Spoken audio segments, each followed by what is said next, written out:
तो hello class 8 student. तो हम आज जैकबोर्ड का मॉडल पेपर लेके आ चुके हैं, ठीक है, जो 2026 का है। और इसमें हम क्वेश्चन देखेंगे। हम लोग कल कर लिए थे 20 क्वेश्चन, और इस वीडियो में हम लोग 50 क्वेश्चन ऑल कर लेंगे, सभी खत्म कर देंगे। हिंदी का है।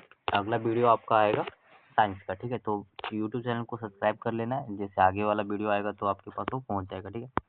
तो हम लोग क्वेश्चन स्टार्ट करते हैं ना देर करते हुए। तो सबसे पहला यहाँ पे पढ़ना पड़ेगा आपको।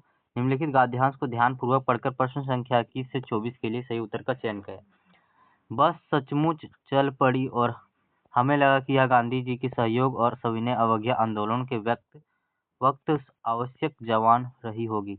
उसे ट्रेनिंग मिल चुकी थी, हर हिस्सा दूसरे से असहयोग कर रहा था। पूरी बस सविनय अवज्ञा आंदोलन के दौर से गुजर रही थी। सीट का बॉडी से असहयोग चल रहा था। कभी लगता सीट बॉडी को छोड़कर आगे निकल गई, कभी लगता सीट को छोड़कर बॉडी भागी जा रही है। 8-10 मील चलने पर सारे भेदभाव मिट गए। यह समझ में नहीं आता था कि सीट पर हम बैठे हैं या सीट हम पर बैठी है, ठीक है। तो हम इससे रिलेटेड क्वेश्चन करेंगे। सबसे पहला क्वेश्चन है 21 नंबर। उपरोक्त गद्यांश में गांधी जी के किस आंदोलन का वर्णन हुआ है? तो ऑप्शन नंबर बी हो जाएगा। ऑप्शन नंबर असहयोग आंदोलन और सविनय अवज्ञा आंदोलन, दोनों का, ठीक है। भारत छोड़ो आंदोलन ये नहीं हुआ यहाँ पे, दोनों, ठीक है। आप मुझे कमेंट कीजिएगा कि भारत छोड़ो आंदोलन कब हुआ था। मैं आपको बता देता हूँ, अगर हिस्ट्री में आए तो भारत छोड़ो आंदोलन जो 1942 ईस्वी में हुआ था, ठीक है।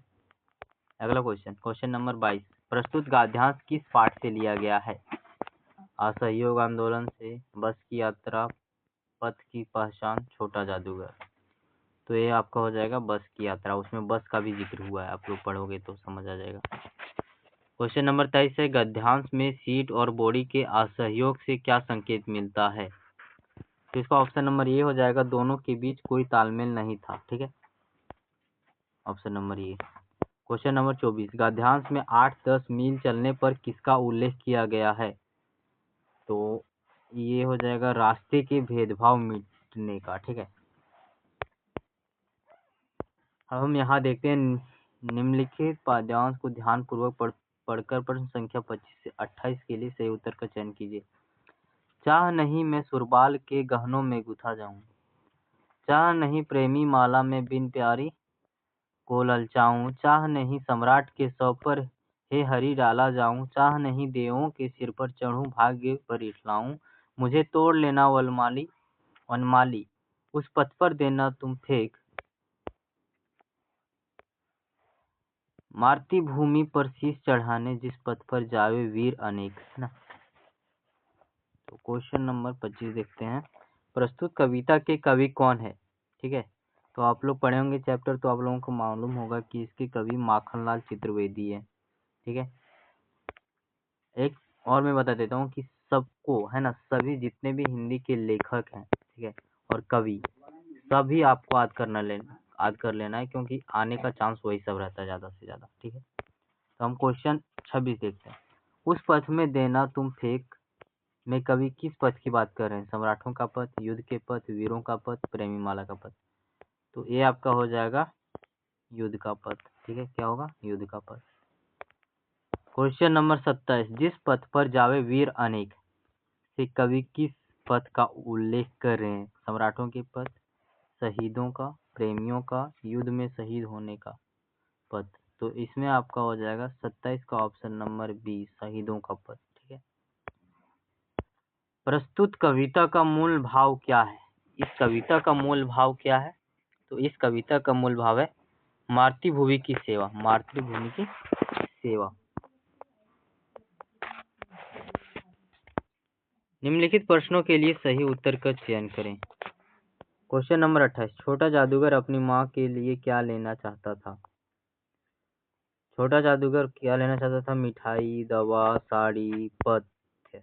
तो क्या लेना चाहता था छोटा जादूगर अपने माँ के लिए? तो ये हो जाएगा आपका ऑप्शन नंबर सी, पथ्य। तो आगे है हम लोग का, हाँ देखते हैं। मित्रता पाठ के लेखक कौन है? मित्रता पाठ के लेखक कौन है? तो 30 का हो जाएगा आपको ऑप्शन नंबर ये, रामचंद्र सूक्ति, ठीक है। पूर्व चलने के बटोही बाट की पहचान कर ले, इसमें बटोही किसे कहा गया है? पथिक को। ठीक है, ऑप्शन नंबर बी 31 का। क्वेश्चन नंबर 32 देखते हैं हम लोग। लेखक के भाई साहब उनसे कितने साल बड़े थे? भाई साहब जो है वो उनसे कितने साल बड़े थे? तो 2 साल, 4 साल, 3 साल, अब 5 साल। तो 5 साल इसका सही आंसर हो जाएगा। ठीक है, 5 साल। लेखक के भाई साहब कितने बड़े थे लेखक से? 5 साल। क्वेश्चन नंबर 32 कर लिए हम लोग। क्वेश्चन नंबर 33 देखते हैं। लेखक और उसके बड़े भाई कहाँ रहते थे? तो 33 का देखो ऑप्शन देखते हैं हम लोग। घर में रहते थे, नानी घर में, हॉस्टल में, किराए घर में। तो ये लोग हॉस्टल में रहते थे। ठीक है। Question number 34। अशोक का शस्त्र त्याग कैसी रचना है? एक कहानी है, निबंध है, एकांकी है, नाटक है, क्या है? तो 34 का आपका ऑप्शन हो जाएगा एकांकी। ठीक है। Question number 35। सम्राट अशोक ने किस राज्य पर चढ़ाई की थी? मगध, कलिंग, पाटलिपुत्र, बोध गया। तो आपको आंसर देना है क्या होगा। ठीक है, तो 35 का ऑप्शन नंबर डी हो जाएगा कलिंग। ठीक है, क्या होगा? कलिंग। क्वेश्चन नंबर 36 है। कलिंग महाराज की कन्या का नाम था? कलिंग महाराज की कन्या का नाम क्या था? तो पद्मा था। ठीक है, आप लोग चैप्टर को पढ़ेंगे, एक्सप्लेन किया जाएगा तो आप पढ़े होंगे कि कलिंग महाराज की कन्या का नाम पद्मा था। अमरुद का पेड़ के लेखक की माँ कहाँ के जेल में थी? ठीक है, कहाँ के जेल में थी? तो 27 का आपका ऑप्शन नंबर ये हो जाएगा अजमेर। ठीक है। अमरुद के पेड़ में फूल आने की बात किसने बताई थी? क्वेश्चन नंबर 38 का आपका हो जाएगा मिड्डू। ठीक है। क्या निराश हुआ जाए पाठ के लेखक कौन है? देखो मैंने बताया था 3 क्वेश्चन सिर्फ पाठ के लेखक से ही पूछ लिया गया। एक तो मित्रता वाला, और एक क्या निराश हुआ जाए, और एक उससे पहले पूछा गया। तो 3 क्वेश्चन सिर्फ इसी पूछ लिया गया। तो मैं बता रहा हूँ कि आपको याद कर लेना वो सब चीज। ठीक है। 39 का ऑप्शन नंबर ये हो जाएगा आपका हजारी प्रसाद द्विवेदी। ठीक है। 40। क्या निराश हुआ जाए पाठ में बस का कंडक्टर साइकिल से कहाँ चला गया?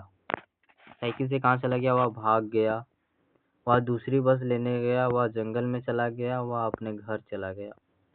तो 40 का आ जाएगा आपका ऑप्शन नंबर बी, वह दूसरी बस लेने गया था, है ना। क्वेश्चन नंबर 41 है। रामचरित मानस के रचयिता कौन है? तुलसीदास हैं, सूरदास हैं, जायसी हैं, कबीर हैं। तो इसका हो जाएगा आपका तुलसीदास। अब क्वेश्चन नंबर हम लोग देखते हैं 42। बस की यात्रा पाठ कैसी रचना है? तो बस की यात्रा पाठ जो है आपका एक कहानी है। ठीक है, कैसी रचना है? कहानी। हुंडरों का झरना कहाँ है? ठीक है, ये नेतरहाट में है, सिमडेगा में, गुमला में, रांची में। तो हुंडरू जलप्रपात आप लोग सुने होंगे, तो ये है रांची में। ठीक है, हमारे झारखंड में है। बूढ़ी पृथ्वी का दुख कविता की कवित्री कौन है? देखो 4 को पूछ दिया गया है ना, 4 क्वेश्चन आपका सिर्फ उसी से आ गया, कवित्री, कवि, लेखक, लेखिका, इससे, है ना। तो आपको याद कर लेना है। ठीक है। 45 का हो जाएगा आपका option number C, Nirmala Putul. ठीक है। फिर क्वेश्चन नंबर 46। काशी विश्वविद्यालय में प्रवेश करते ही दाईं तरफ क्या है? तो दाईं तरफ है, ऑप्शन नंबर ये हो जाएगा आपका सर सुंदरलाल अस्पताल। ठीक है। वीर जननी का पुरस्कार किसे मिला? वीर जननी का पुरस्कार किसे मिला था? तो शारदा सुब्रमण्यम। फिर क्वेश्चन नंबर 48 है। किसकी बुआ IAS बन गई थी? तो किसकी बुआ IAS बन गई थी? ऑप्शन नंबर सी हो जाएगा शुभांगी। शुभांगी की बुआ IAS बन गई थी। ठीक है। बिहार के मधुबनी इलाके में अकाल कब हुआ था? 49 का क्या होगा? यहाँ पे 5वीं सदी, 3री सदी, 7वीं सदी, 6वीं सदी। तो ये आपका हो जाएगा 6वीं सदी। ठीक है, ऑप्शन नंबर डी। कौन से तालाब में लोग अपने अपने क्षेत्र का थोड़ा पानी लाकर मिला देते थे? ठीक है, कौन सा सागर था? तो बिंदु सागर, कलिंग, सुरसागर, समर सागर। तो इसका आंसर आप लोग कमेंट में बताइएगा, लेकिन यहाँ पे आप मैं हिंट दे देता हूँ कौन होगा। यहाँ पे बिंदु सागर आंसर होना चाहिए, बाकी आपका जो है वो सब बताइएगा कमेंट में। Thanks for watching this video. अगर वीडियो ज़्यादा पसंद आए तो लाइक, कमेंट, शेयर जरूर कीजिएगा। उसके साथ साथ अपने स्कूल फ्रेंड्स को जरूर भेजिएगा ये वीडियो, ठीक है।